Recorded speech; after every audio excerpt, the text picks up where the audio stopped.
নমস্কার, আপনারা দেখছেন ঈশান বাংলা সংবাদ, সঙ্গে রয়েছে কুমকুম। প্রথমেই সংবাদ শিরোনাম। পৌষ সংক্রান্তির আগে রাজ্যে পঞ্চায়েত নির্বাচন, জানালেন মন্ত্রী রঞ্জিত।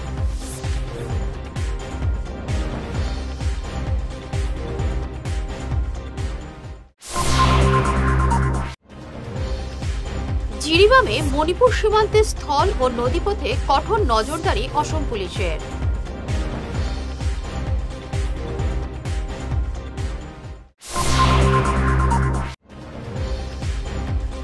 ১০০ বছর বয়সে দেহত্যাগ করলেন শ্যামানন্দ আশ্রমের মৌন বাবা জিতেন্দ্র ব্রহ্মচারী। শোকাতুর হাজার হাজার ভক্ত।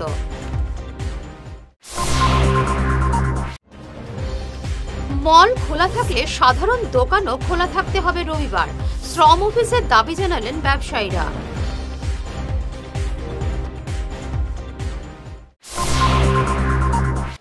শুরু করছে বিস্তারিত ঈশান বাংলা সংবাদ।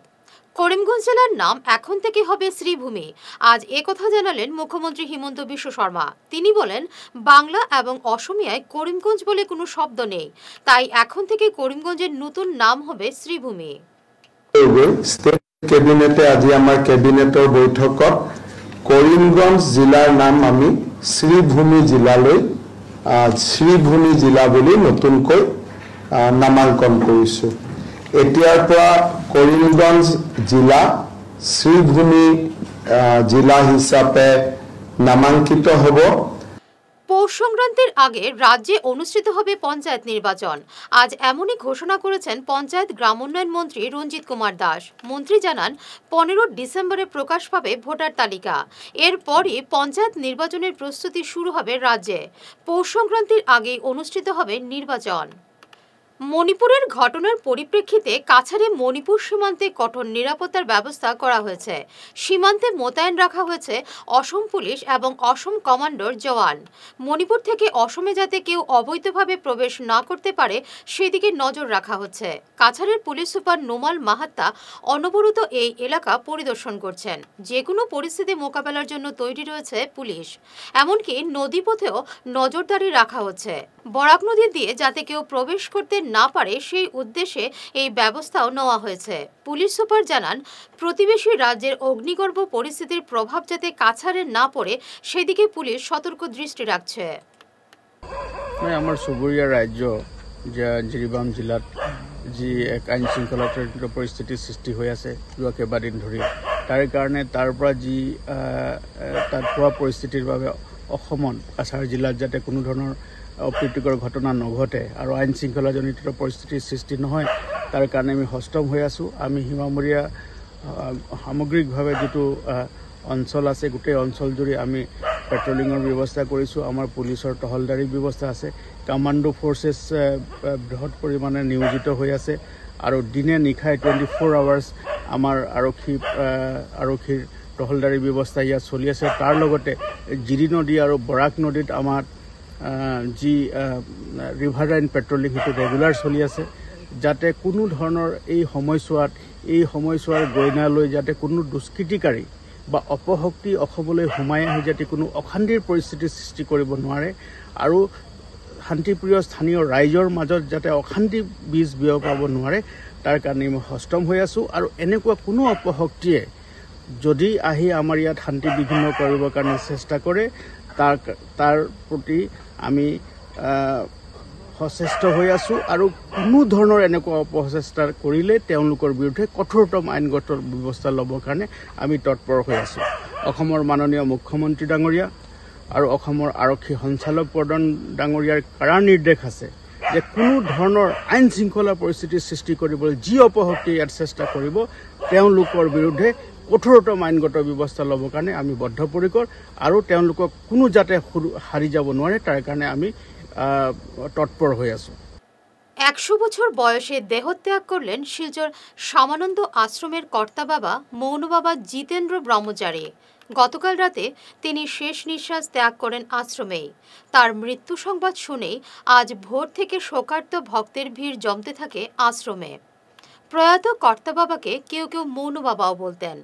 20 বছর বয়সে তিনি এই আশ্রমে এসে সম্পূর্ণ দায়িত্ব কাঁধে তুলে নিয়েছিলেন, কিন্তু প্রথম দিন থেকেই তিনি আশ্রমের পেছনের একটি অন্ধকার কোঠায় দীর্ঘ 80 বছর মৌনব্রত ছিলেন।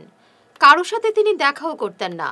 আজীবন ঈশ্বর সাধনায় মগ্ন ছিলেন। আধ্যাত্মিক চেতনা স্বরূপ সন্ন্যাসী ছিলেন প্রয়াত কর্তা বাবা। দীক্ষা ছাড়াই তিনি রেখে গেছেন অসংখ্য ভক্ত। আজ তার নশ্বর দেহ সমাহিত করা হয় আশ্রম প্রাঙ্গণেই। শেষকৃত্যে উপস্থিত ছিলেন শিলচর রামকৃষ্ণ মিশনের সম্পাদক গণদেশানন্দজি মহারাজ। আজকে ব্রাহ্ম মুহূর্তে বাবা শরীর ত্যাগ করেছেন। আমি সকালে একবার এসেছিলাম ভোরবেলাতে, এখন তো বাবার সমাধি হচ্ছে, তাই এখন বাবার চরণ একটু ফুল দিয়ে প্রণাম করে গেলাম। বাবা আমাকে খুব ভালোবাসতেন, কতবার প্রসাদ পাঠিয়েছেন, কতবার এসেছি, অন্যের মাধ্যমে কত উপদেশ পেয়েছি। তাই আজকে বাবার এই সমাধির দিনে কষ্ট হচ্ছে, কিন্তু এটা তো সমাজের নিয়ম, জগতের নিয়ম, যা আসা তো আছেই। বাবা উচ্চধরের সাধক, তিনি ভগবানের কাছেই যাবেন, এ বিষয়ে কোনো সন্দেহ নেই। তার চরণে প্রার্থনা তিনি যেন আমাদেরকে আশীর্বাদ করেন, আমরা যেন তারই মতো ঠিক ঠিক সাধন পথে এগিয়ে যেতে পারি, আর ভক্তদের সবার মঙ্গল হোক, এটাই আমি চাই। আচ্ছা, কত 20 বছর বয়সে একজন যুবক ছেলে তন্ত্রের দীক্ষা নিয়ে নিজেকে একবারে এই সমাজ থেকে সরিয়ে নেওয়া, 80 বছর ধরে সবার সমাজের বাইরে থাকা, কেউ তাকে দেখতে পাচ্ছেন না, সুন্দর সাধন ভজন করে চলেছেন। সাধারণভাবে অনেকেই তাবিজ, কবজ ইত্যাদি ইত্যাদি বিক্রির দিকে চলে যান, কিন্তু তিনি সাধনা নিয়ে সারা জীবন এমনভাবে কাটিয়ে গেছেন, এই তো অনুকরণযোগ্য। সাধারণ মানুষের কর্ম নয়, উনি তো সাক্ষাৎ ভগবানের সন্তান। মল খোলা থাকলে অন্যান্য ব্যবসায়ীদেরও দোকান খোলা থাকবে রবিবার, এমনই দাবি জানিয়ে আজ শিলচর লেবার কমিশনার কার্যালয়ে বিক্ষোভ দেখালেন শিলচরের ব্যবসায়ীরা। সেন্ট্রাল শিলচর ট্রেডার্স অ্যাসোসিয়েশনের নেতৃত্বে স্মারকপত্র তুলে দেওয়া হয় লেবার কমিশনারের কাছে। অ্যাসোসিয়েশনের কর্মকর্তারা বলেন, মাঝারি এবং ক্ষুদ্র ব্যবসায়ীদের সঙ্গে বৈষম্য করে প্রতি রবিবার দোকান বন্ধ রাখার নির্দেশ তারা কিছুতেই মানবেন না। থেকে অ্যাসিস্ট্যান্ট লেবার কমিশনারের সাথে সাক্ষাৎ করেছি। আমরা সব বিজনেসম্যান একত্রিত হয়ে ওনাকে একটা স্মারকলিপি দিয়েছি। সেই কারণে দিয়েছি, একটা অর্ডার উনি করেছেন প্রতি রবিবার দোকান বন্ধ রাখার জন্য। আমরা ওনার অর্ডারকে সম্মান করি। এটা আসাম সব এস্টাবলিশমেন্ট একটা আছে, কিন্তু আমরা দেখতে পাচ্ছি এই ছোট্ট শিলচর শহর টাউনের মধ্যে যে পপুলেশন, সামান্য পপুলেশনের মধ্যে অনেক মল শিলচরে এসে উপস্থিত হয়েছেন এবং ওরা ব্যবসা করে যাচ্ছেন, যার ফলে ছোটোখাটো ব্যবসায়ী বিরাট লসের সম্মুখীন হচ্ছেন। তাদের পরিবার চালাতে হিমশিম খেয়ে যাচ্ছে, যেহেতু এক কটা মল। তাই আমরা ওনার কাছে জানতে চাইছি যে মল যদি খোলা থাকে, আমাদের খোলা থাকার আপত্তি, আমরা খুলতে পারবো না কেন? তখন উনি আইন দেখিয়েছেন যে 21 জন লেবার হলে খুলতে পারবেন মলগুলো। আমাদের তো এই ক্ষমতা নাই 21 জন রাখার মতো স্টাফ। তাই আমরাকে বলছি, তাদের সাথে আমাদেরকেও বাঁচতে দিন, একটা উপায় করুন, একটা কনসিডারেশন করুন।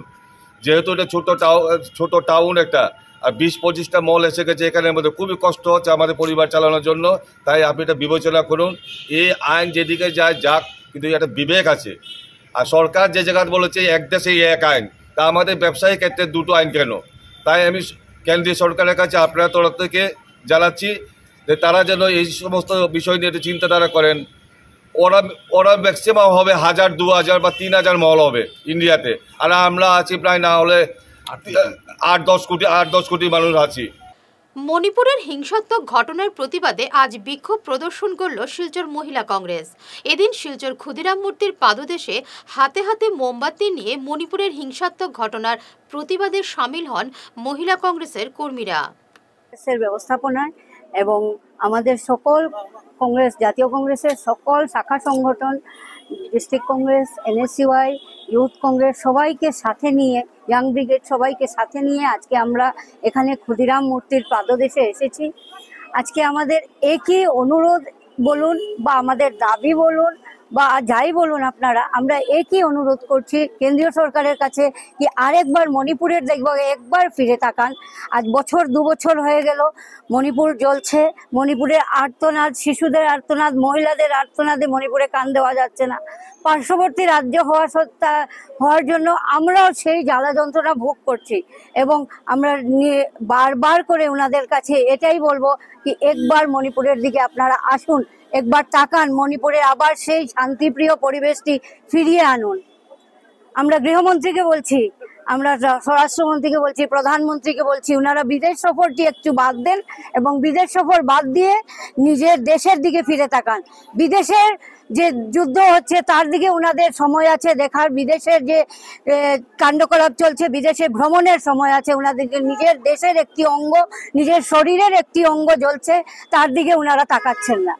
গৃহমন্ত্রীকে আমরা বলতে চাই, যদি ওনাদের কাছে ফান্ডের অভাব হয় দিল্লি থেকে মণিপুর আসার, তো মহিলা কংগ্রেস এই দায়িত্ব নিচ্ছে, শিলচর জেলা মহিলা কংগ্রেস দায়িত্ব নিচ্ছে, ফান্ড কালেক্ট করে আমরা ওনাদেরকে পাঠাবো যেন ওনারা দিল্লি থেকে মণিপুর অব্দি এসে পৌঁছান এবং মণিপুরে শান্তি বজায় করার জন্য, শান্তি স্থাপন করার জন্য যা করতে হয় করুন।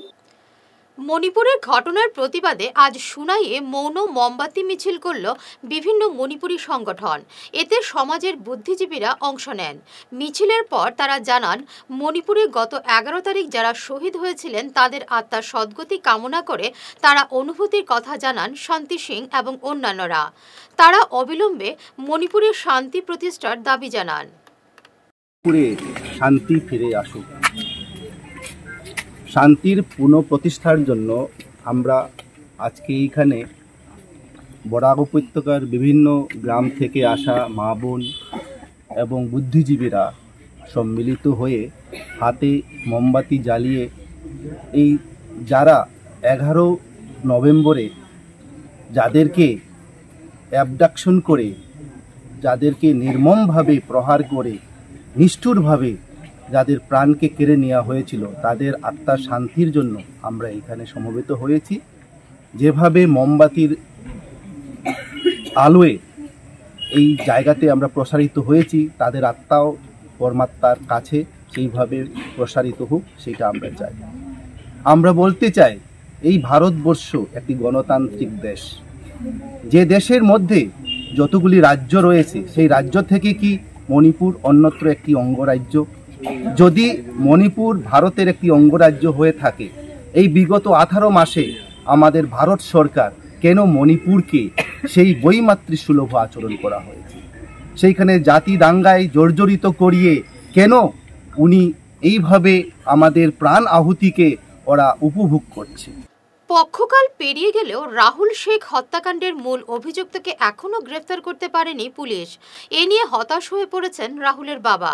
ছেলের খুনের সুবিচার চেয়ে দোষীর ফাঁসি দাবি করেন তিনি। রাহুলের পিতা বলেন, ঘটনার পরই শিলচর থেকে মুর্শিদাবাদ পালিয়ে গা ঢাকা দিয়েছে অভিযুক্তরা। মুর্শিদাবাদ থেকে শিলচর এসে বিড়ির ব্যবসা করতেন রাহুল শেখ।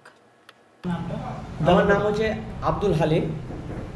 রাহুল শেখের আমি হতভাগা বাবা।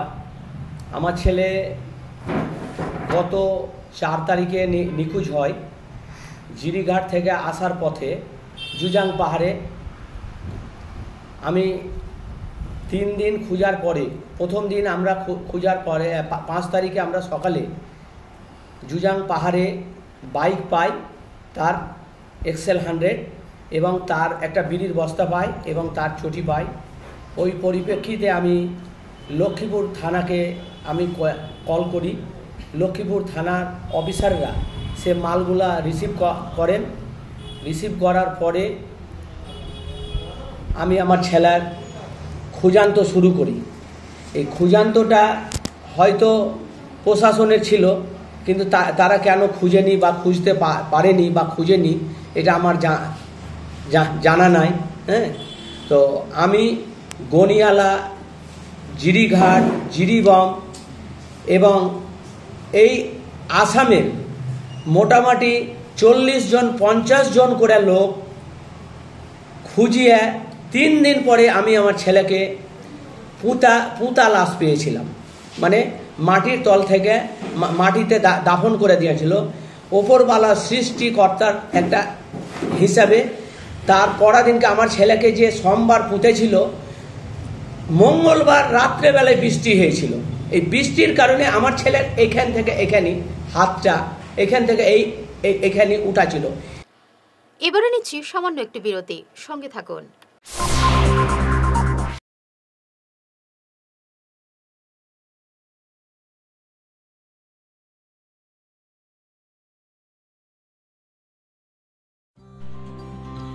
সোনার সংসার জুয়েলার্স, সোনা মানেই সোনার সংসার। আমাদের এখানে রয়েছে চূড়, বালা, ব্যাঙ্গল, মান্তাসা, চেইন, রিং, চুড়ি। 50,000 টাকার সোনার গহনা কেনাকাটা করলে রয়েছে একটি নিশ্চিত উপহার। 5 লক্ষ টাকার ওপরে কেনাকাটা করলে একটি ডায়মন্ড রিং উপহার হিসেবে পাওয়া যাবে, উইথ 50% মেকিং অফ, অর্থাৎ মজুরি 50% ছাড় রয়েছে। ইএমআই সিস্টেমে সোনা পাওয়া যাবে। মাসিক কিস্তিতে সোনা কিনতে পাওয়া যাবে। 12 মাসের কিস্তি জমা দিলে 13 মাসের কিস্তি সম্পূর্ণ বিনামূল্যে।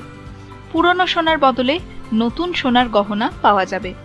এছাড়াও আমাদের মধ্যে রয়েছে ডায়মন্ড রিং, গলার হার, মঙ্গলসূত্র।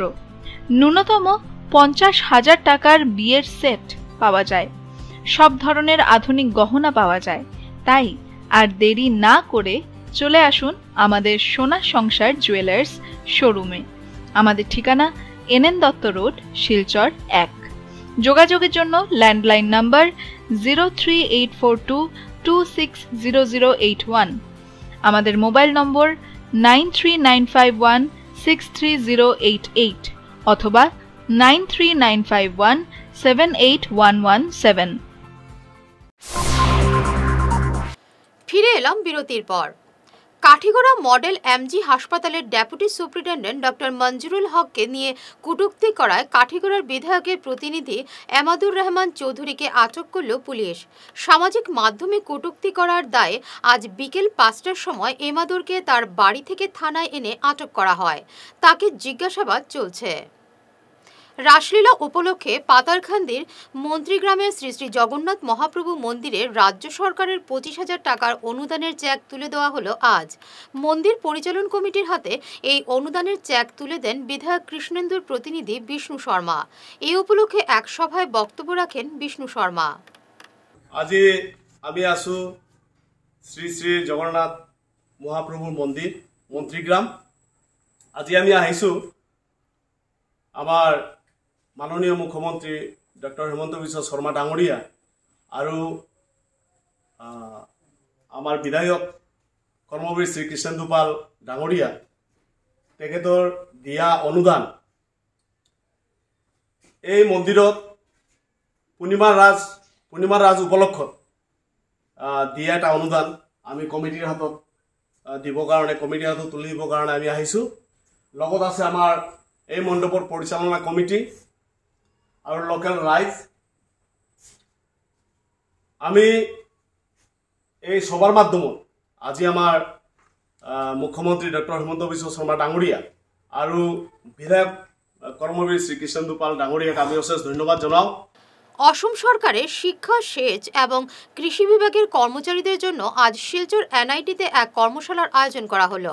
প্রশিক্ষণের বিষয় ছিল নিরাপত্তা এবং প্রগতিশীল প্রযুক্তি। কর্মশালায় উপস্থিত ছিলেন NIT-র ডিরেক্টর দিলীপ কুমার বৈদ্য, সিডেক উত্তর পূর্বের ডিরেক্টর জিতেশ চৌধুরী, প্রশাসনিক আধিকারিক অলোক দে, হিন্দি আধিকারিক গিরিধারী শর্মা সহ অন্যান্যরা। সিডেক উত্তর পূর্ব কেন্দ্রের উদ্যোগে এই কর্মশালার আয়োজন করা হয় এদিন।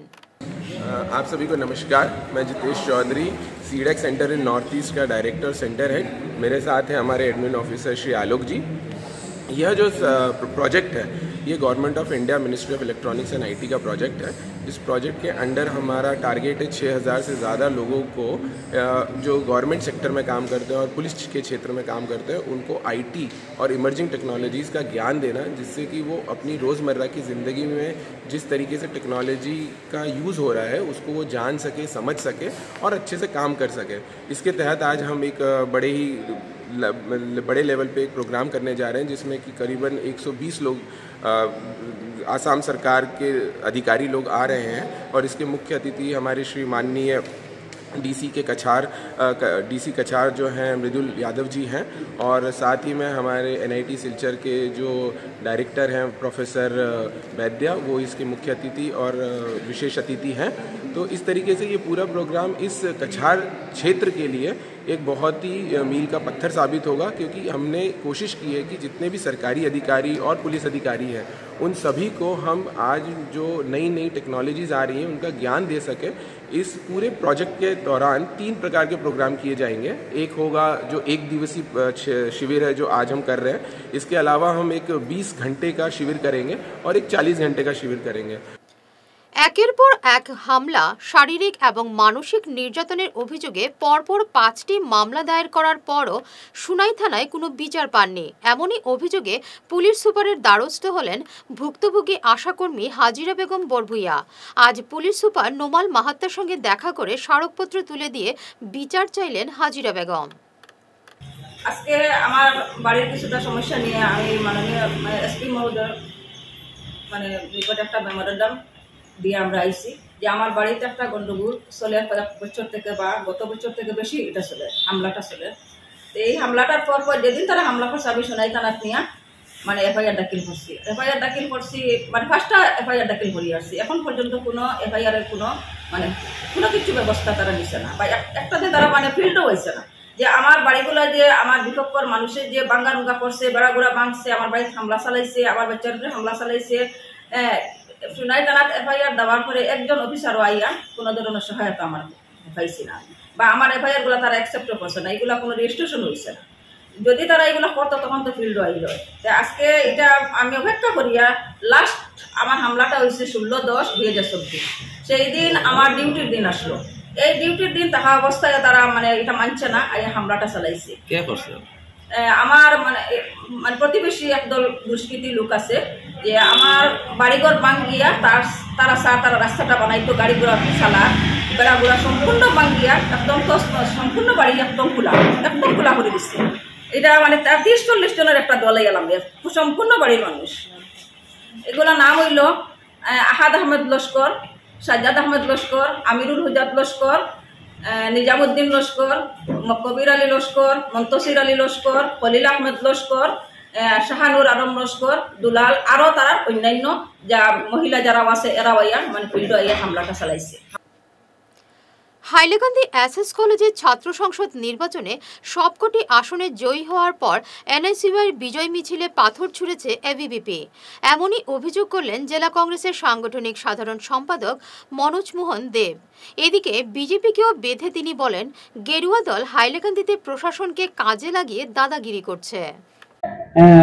বিজেপি বিশেষ করে যে প্রশাসন বা বিভিন্ন অঙ্গ সংগঠন নিয়ে যেভাবে ধমকি এইভাবে যেভাবে দিচ্ছে, হুমকি দিচ্ছে বা প্রয়োজনে টর্চারিং করছে, মেন্টালি টর্চারিং, কংগ্রেস কেন করে আমরা হিন্দুরা, এই ধরনের টর্চারিং চলছে। তারপর কি আমরা হনুমানজির ফ্ল্যাগে জয় বজরঙ্গবলী, আমরা এটা তো আমার ধর্মীয় প্রতীক, আমার রাষ্ট্রের প্রতীক, আমার এটা তো আমার হবে, এটা কোনো দলের কোনো কন্ট্যাক্ট নাই, এটা বিজেপির প্রতীক সম্পত্তি নয়, অন্য কোনো সংগঠনের প্রতীক সম্পত্তি নয়। এটা আমার ভারতীয় সংস্কৃতি কৃষ্টি, এটা আমরা আমরা এটা করতে পারি। হ্যাঁ, তো বিজেপি বর্তমানে যে বিজেপি আমার মনে হয় যেন এই 2014-তে মোদীজি আসার পরে মনে হয় যেন দেশ স্বাধীন হয়েছে। এর আগে কি আপনারা বলুন তো দেশটা কিটা জঙ্গল ছিল? এই জন্য একটা মূর্খামি রাজনীতি বর্তমানে, এটা অন্ধ, আসলে ওরা নিজেরাও অন্ধ আর দেশবাসীকে অন্ধ বানাচ্ছে। অন্ধ বেশি দিন থাকে না, মানুষ বুঝতে পেরেছে, যার কারণে মোদীজি যে 400 পার যে একটা স্লোগান ছিল, বর্তমান 400 পার নয়, অর্থাৎ 240 গিয়েই সীমাবদ্ধ। এই 240-এর মধ্যে প্রায় 70-80টা সিট আছে, এটা তার পরিকল্পিত মেশিনারিজ দিয়া তারা একটা ব্যবস্থা করিয়া তারা নিছে। সভাপতি গৌতম রায় অসুস্থ থাকার জন্য পিছিয়ে দেওয়া হলো হাইলাকান্দি ডিএস এর AGM। ডিএস এর বার্ষিক সাধারণ সভা 17 নভেম্বর হওয়ার কথা ছিল, কিন্তু জেলা ক্রীড়া সংস্থার সভাপতি গৌতম রায় অসুস্থ থাকার জন্য আগামী 22 নভেম্বর এই সভা অনুষ্ঠিত হবে। আজ এক সাংবাদিক সম্মেলনে এমনই জানিয়েছেন ডিএস এর সচিব শৈবাল সেনগুপ্ত। বিগত আমাদের 16 অক্টোবর হাইলাকান্দি ডিএস এর আমাদের যে গভর্নিং বডির মিটিং যেটা অনুষ্ঠিত হয়েছিল, সেখানে আমরা সিদ্ধান্ত নিয়েছিলাম যে আমাদের বহু প্রতীক্ষিত, যেটা আমাদের সাধারণ সভার মাধ্যমে যে নতুন কমিটি গঠনের উদ্দেশ্যে যে সভা হওয়ার কথা, সেটা আগামী 17 নভেম্বর হওয়ার কথা ছিল, রবিবার। কিন্তু আমাদের জেলা ক্রীড়া সংস্থার স্থায়ী সভাপতি প্রাক্তন মন্ত্রী শ্রী গৌতম রায়ের শারীরিক অসুস্থতার কারণে সেই সভা সাময়িক স্থগিত করার সিদ্ধান্ত আমরা ডিএসএ কার্যনির্বাহী কমিটির সদস্যরা আমরা নিয়েছি। এখানে আমার উপস্থিত আমার ডিএসএর সাধারণ সম্পাদক শহীদুল সেনগুপ্ত আছেন, আমার স্টেট কমিটির চেয়ারম্যান পিনাকি ভট্টাচার্য, ডিএসএ সহ সচিব আনিসুর রহমান লস্কর এবং আমার ফুটবল সচিব ওবায়দুল হোসেন লস্কর, সহ সচিব আমাদের মনোজিৎ দাস সহ আমরা সবাই মিলে একটা সিদ্ধান্ত উপনীত হয়েছে আজকে, যে যেহেতু আমাদের ডিএসএর স্থায়ী সভাপতি গৌতম রায়ের শারীরিক অসুস্থতার কারণে এবং তিনি যেহেতু এই সভায় উপস্থিত থাকতে পারবেন না, তার জন্য আমরা সেই সভা আগামী 22 ডিসেম্বর আমরা সেটাকে পিছিয়ে দিয়েছি। তাই আজকে আমাদের এই সাংবাদিক সম্মেলনের মাধ্যমে আমাদের এই সিদ্ধান্তকে আমরা জানিয়ে দিয়েছি এবং সেই 22 ডিসেম্বরের সভায় আমাদের ডিএসএর আমাদের নতুন যে কার্যনির্বাহী কমিটি যেটা গঠন হবে, সেখানে শুধু সভাপতি, আমাদের আজীবন সভাপতি তিনি আছেন, তিনি থাকবেন গৌতম রায়, প্রাক্তন মন্ত্রী আমাদের ডিএসএর স্থায়ী সভাপতি হিসাবে আজীবন যেহেতু আমাদের সিদ্ধান্ত নেওয়া থাকে। বাদবাকি যে ভাইস প্রেসিডেন্ট, জেনারেল সেক্রেটারি, সহসচিব, ফুটবল সচিব, ক্রিকেট সচিব, যেগুলো পদগুলো আছে সেখানে সর্বসম্মতক্রমে বা যদি কোনো আমাদের 47 জন আমাদের সদস্য আছে, তাদের মধ্যে যদি কেউ যদি কোনো বিভাগের কোনো যদি সচিব বা সহসচিব, ফুটবল সচিব যদি থাকতে পারেন, তাহলে ওই দিন 22 ডিসেম্বর আমাদের সকলের সহযোগিতায় ঐক্যমত্যের ভিত্তিতে আমরা সেটা করার চিন্তাধারা করবো। আগামী 24 নভেম্বর শালগঙ্গা সৎসঙ্গ কেন্দ্রে শ্রী শ্রী ঠাকুর অনুকূল চন্দ্রের 137তম জন্ম মহোৎসবের আয়োজন করা হয়েছে। আজ এক সাংবাদিক সম্মেলনে উৎসব কমিটির কর্মকর্তা বিস্তারিত জানিয়ে বলেন, 23 নভেম্বর দুপুর 2টায় উৎসবের সূচনা হবে। 24 নভেম্বর আয়োজিত সাংস্কৃতিক অনুষ্ঠানে সঙ্গীত পরিবেশন করবেন টলিউডের শিল্পী হেমলতা চক্রবর্তী এবং বিজয় সুরদীপ সহ অন্যান্যরা। এবং পরম পূজ্য শিশু অবিন্দাদার ঐশী প্রেরণা আগামী 8 অগ্রহায়ণ 2031 বাংলা রবিবার 24 নভেম্বর 2024 ইংরেজি পরম প্রেমময় শ্রী শ্রী ঠাকুর অনুকূল চন্দ্রের 137তম জন্ম মহামহোৎসব সৎসঙ্গ কেন্দ্র শালগঙ্গায় অনুষ্ঠিত হইবে এবং এই মহা পুণ্য অনুষ্ঠানে আমরা প্রত্যেকে সমবেত হইয়া আমরা পরম দয়ালের অমীয় আশিসে অভিযুক্ত হই এবং সপরিবেশ সার্থক হইয়া উঠি, এই আশা আমি প্রত্যেকের কাছে রাখি। সবাই যেন সেই উৎসবে আসেন এবং উৎসবকে সর্বাঙ্গ সুন্দর করে তুলেন, আমি সবার কাছে এই প্রার্থনা করি। উৎসবে সাংস্কৃতিক অনুষ্ঠান আছে নাকি? সাংস্কৃতিক অনুষ্ঠান আছে 24 তারিখে সন্ধ্যা, হ্যাঁ সন্ধ্যা 6টার থেকে শুরু হবে। ব্যান্ড আসবে, একতারা ব্যান্ড কলকাতা থেকে। তারপরে বিশিষ্ট শিল্পী আছে সাংস্কৃতিক অনুষ্ঠানে শ্রী বিজয় সুরদীপ এবং শ্রীমতী হেমলতা চক্রবর্তী। শালগঙ্গা এই আশ্রম মন্দিরটায় এইবার প্রথম উৎসব শালগঙ্গাতে শুরু হচ্ছে পরম পূজ্য আচার্যদেবের আশীর্বাদে। কত ভক্ত হতে পারে আশা করছেন আপনারা? এখানে আমরা মিনিমাম 15,000 ভক্তের একটা এরেঞ্জমেন্ট, তার উপরে আমরা 25 ধরে রেখেছি। শেষ করার আগে বিশেষ ঈশান বাংলা সংবাদ আরও একবার। পৌষ সংক্রান্তির আগে রাজ্যে পঞ্চায়েত নির্বাচন, জানালেন মন্ত্রী রঞ্জিত।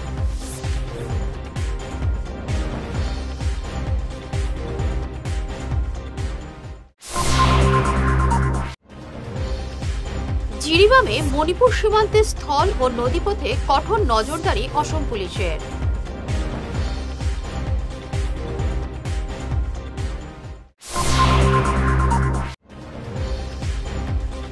100 বছর বয়সে দেহত্যাগ করলেন শ্যামানন্দ আশ্রমের মৌন বাবা জিতেন্দ্র ব্রহ্মচারী।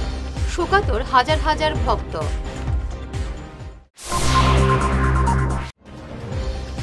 মল খোলা থাকলে সাধারণ দোকানও খোলা থাকতে হবে রবিবার, শ্রম অফিসের দাবি জানালেন ব্যবসায়ীরা।